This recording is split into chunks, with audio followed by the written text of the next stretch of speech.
A lot of people in the Lowcountry still have questions about the potential 526 extension project, including Jason Crowley with the Coastal Conservation Lead.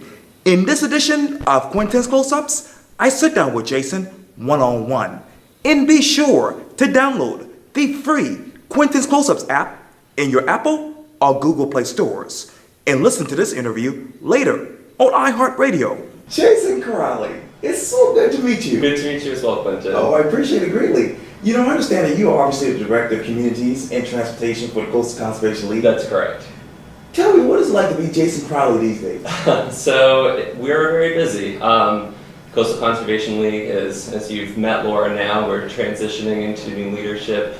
We're expanding greatly in our programs. We have offices, as you know, here headquartered in Charleston, up in Georgetown, down Beaufort, and Columbia. And my program, Communities and Transportation, really focuses on everything related to land use and transportation. So, new design of development, looking at where appropriate development should go in our Tri-County region, Dorchester, Berkeley, Charleston, and then how our citizens can move around. The best ways, multimodal ways to get people from point A to point B, and really thinking about all of this together, dealing with our threats from sea level rise, stronger storms, and all the drainage and flooding issues that come from that in our region. And you talk about Columbia. I want to take you back to last week. Sure. Bill Burr of ABC News 4 tweeted this out. He says this, quote, SID members vote 5-2 in favor of reconsidering its previous decision in June to end the I-526 completion project, unquote. When you think of 5-2, where does your mind go to, Jason? So what happened at the most recent SID meeting was definitely a setback for all state of South Carolina residents. What happened last week was our governor stepped in to say that an 8-mile, $750 million road was a more important infrastructure project than all of the other projects that have been analyzed and ranked throughout all of South Carolina. That the State Infrastructure Bank should spend $420 million to build 8 miles of road that had of a project that was not ranked on the South Carolina Department of Transportation's priority list, was not ranked in the top 10 of the Berkeley, Charleston, Dorchester Council of Governments chats list from our long-range transportation plan, that this project, the 526 extension, needed to jump up to the top of the list over every single other project that has been studied and identified and ranked of our state and local prioritization lists. As a matter of fact, last week, Harv Jacobs from Live 5 News tweeted this out. He said this, quote, the bank board secretary says Henry McMaster, Elliott Summey, and the bank board chairman met on August 28th to try to come up with a way to rebuy the agreement to build 526. He says county agreed to up their contribution from $117 to $305 million to finish I-526. What got them from $117 to $305 million in your mind? That's a great question, and I think that's a question that every taxpayer in Charleston County should be thinking about, because $305 million of taxpayer dollars is a lot. $750 million is a lot of money for one project. This would be the most expensive infrastructure project South Carolina has ever experienced in its entire history. $750 million can go a long way. $300 million could solve much of our drainage problems in Charleston County. $750 million could solve much of our transportation problems in Charleston County. For $350 million, we're going to be building the first arm of the bus rapid transit system through our half-cent sales tax dollars, going from Summerville to downtown Charleston. That's about 23 miles. We could do the same type of project, a bus rapid transit line from West Ashley Circle in outer West Ashley all the way to Wando High School, going down Glen McConnell, across the peninsula, down 17 North Johnny Dodds. The exact same type of project that's expected to move scores of people throughout our region for $350 million. We could, for $750 million, add that. We could complete the Pitchfork project. We could build the flyover at Main Road and US 17, and we could start to seriously implement a regional ferry system. We have all of this water that our region was built off from. We should be taking advantage of it as a transportation mode. Imagine being able to go from the airport down the Ashley River to downtown Charleston without ever getting in a car, just from taking the ferry. Imagine being able to get from Daniel Island to downtown or anywhere in between. So as our region grows, and we're growing, we are growing. There is nothing we can do. We can't blow up the drawbridges, we can't stop development, but we can plan our infrastructure and our land use policies wisely so that we can move more people around for the same amount of money that they want to build one 8-mile roadway. You talk about the Pitchfork plan, and I've asked a lot of people this, but okay, can they start with the Pitchfork plan now versus 526?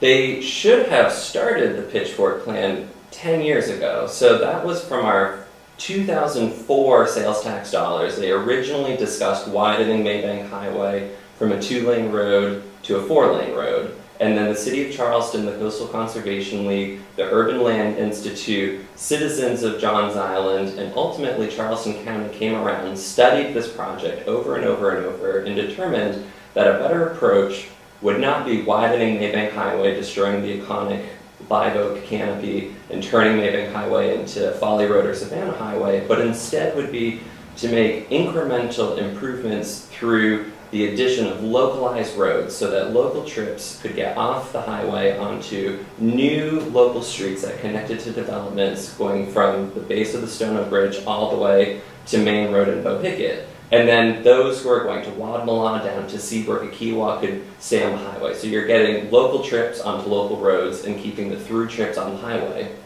This project was studied and determined by engineers to work, that you would be able to turn off at the base of the bridge onto the northern and southern tine of the Pitchforks, take that 3/4 mile stretch down, and then eventually be able to continue to add more onto the road going all the way down to Bohicket. This is still a viable project. Luckily, the county has put money towards the northern tine. That's great. We're very happy that they're doing that. But there's still the southern tine. The only way this will really properly work together as a complete project is to build both the northern and the southern arms together so that people who are currently stranded at the intersection of River trying to turn onto Maybank to leave Johns Island in the morning have that alternative. So the additional 3rd lane that was just built has taken care of an incredible traffic jam, a bottleneck at the base of the bridge, but we still need to be able to help people get off the island. So that means improving the intersection at Maybank and River. They're going to be building 2 turn lanes to get from River onto Maybank Highway. That will help that project. But being able to provide alternatives, local roads provide local solutions. Being able to target these areas do incredible amounts to address the congestion, because it's usually bottlenecks that are causing these major pileups, as we experienced with the addition of that 3rd lane. So building these smaller projects go a long way. What would happen with 526 extending from Savannah Highway to the James Island connector is you're just shifting traffic congestion from one area to another area. That $750 million does not redesign the base of the James Island connector where it meets downtown Charleston. You never have the opportunity to suddenly get from the connector to the crosstown. A lot of people think that this is going to create some type of loop where you'll be able to go from Johns Island to Mount Pleasant without ever getting off the road. But it's not designed that way. It's a U. You're just extending one arm of the U by adding the extension of 526. South Carolina Department of Transportation is struggling to come up with the money right now to widen the existing part of 526. So if the existing part of 526 doesn't function the way it was originally intended, why would we suddenly think that extending 8 miles of it will take care of the traffic congestion? It's just shifting from one place to another place, the traffic. And in this case, it's shifting it to a place where it's underwater half the year. The medical district is our largest job center in the region, and it is struggling with major flooding problems. And our county is saying that they would rather put more traffic there, more people in the way of all the flooding, than helping the city of Charleston, MUSC, the Veterans Hospital, Roper, the College of Charleston, the entire area within this drainage basin come out of the flooding problems, that they would rather build more road than fix the problems that are before them, and that is a poor use of our funding. And Bill Burr from Channel 4 also tweeted this out last week. He said this quote, State Senator Hugh Levin, that is, has questions about the changing scope of the I-526 project. He worries it would violate terms set by the Joint Bond Review Committee. Can I break that down? What is the changing scope of the 526 project in your mind? So what I think that Senator Leatherman was saying when he was making these comments was when the 526 extension was first proposed to the State Infrastructure Bank Board over a decade ago, it was going to be an interstate grade highway that would go from where it currently terminates to the James Island connector. But as it went through the NEPA process, the National Environmental Protection Act process, the alternatives that were ultimately selected, Alternative G, downgraded it from interstate grade highway down to a localized 45-mile-an-hour parkway design. So I believe in Senator Leatherman's, from his perspective, he does not believe that the project that was first presented to the bank board is the project that is coming back for that full funding, and that the Joint Bond Review Committee would have to seriously consider whether or not this is a good use of state dollars. What are those terms in your mind?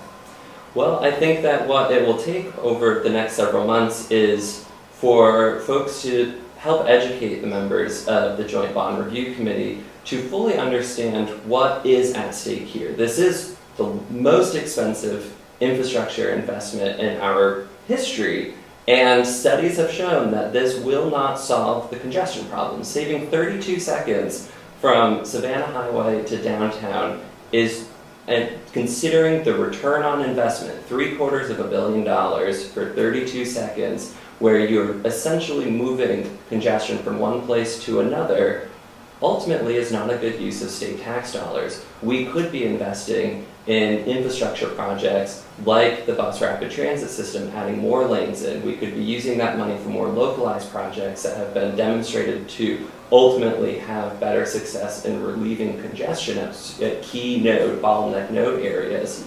So the Joint Bond Review Committee will have to seriously look to determine whether or not the load that would be on the state infrastructure bank and the DOT to build this project, if that money can't be spent better in other areas, particularly places where our roads are deteriorated, our existing roads are deteriorated, and need the investment to make sure that the infrastructure we already have is sustainable going into the future.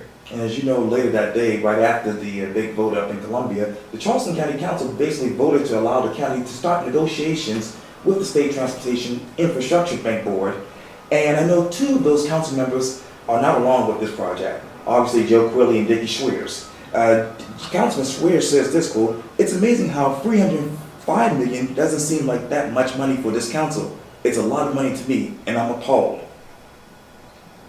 I think that it's interesting that some of the staunchest supporters of this project claim to be the greatest fiscal conservatives that are either running or sitting on county council at this time. If you're fiscally conservative, spending $300 million of taxpayer dollars towards one project that does not have demonstrated relief, that has actually had multiple studies saying that it will not work, is an eye-opener, that these are the people who are in charge of your tax dollars, my tax dollars, the public at large.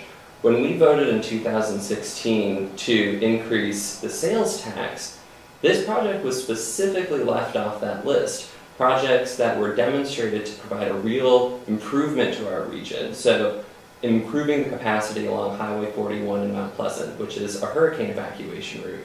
Providing capacity to Main Road on Johns Island, which is a hurricane evacuation route. That flyover at Main Road addresses a dangerous left turn from US 17 onto the entrance of Johns Island, It allows traffic to continue moving, but it also provides the opportunity to raise the road that currently floods. So when we have people in charge saying that $305 million is worth this county spending on an 8-mile road, it really begs the question of, are our elected officials really looking out for what's best for the taxpayers of Charleston County, or are they trying to do something else that we're not quite clear of? And I think that that is something that Councilman Schwiers rightfully brought up, and I think it was also worthy of Councilman Quayle to bring up the fact that the terms that Councilman Summey agreed to at the SID meeting earlier that day and then brought to Charleston County Council for a vote were the terms that have been presented to them before over the years that their advisors, their lawyers, had always said were not good terms for the county to agree to. The fact that they are willing to put their state funding on the line, the money that comes to Charleston County, state aid that comes to Charleston County as collateral for this project, to make sure that they somehow come up with the money. Where is it coming from? The only source of funding is through our sales tax money. Where else are we going to get it from? Our general budget just does not have that much surplus funds lying around. So having Councilman Quayle and Councilman Summey pointing out the fact that they have been advised not to support this terms agreement in the past is very telling, that the council before us right now is not here looking out for the taxpayers' best interest, making sure that the limited resources that we have go the furthest and benefit the greatest number of people. That right now this is about pride of getting a road project built that is demonstrated not to have a benefit for our region. And I know Laura Cantrell with the Coastal Conservation League basically said this in her statement last week. She says this quote, "Charleston County Council member Elliott Summey, acting without full council approval, and Governor McMaster just signed county residents up to pay for this unpermitted monster project for generations to come." Let me talk to you about that part of Elliott Summey. Excuse me. He said, Charleston County Council member, according to Laura, says that he was acting without full council approval.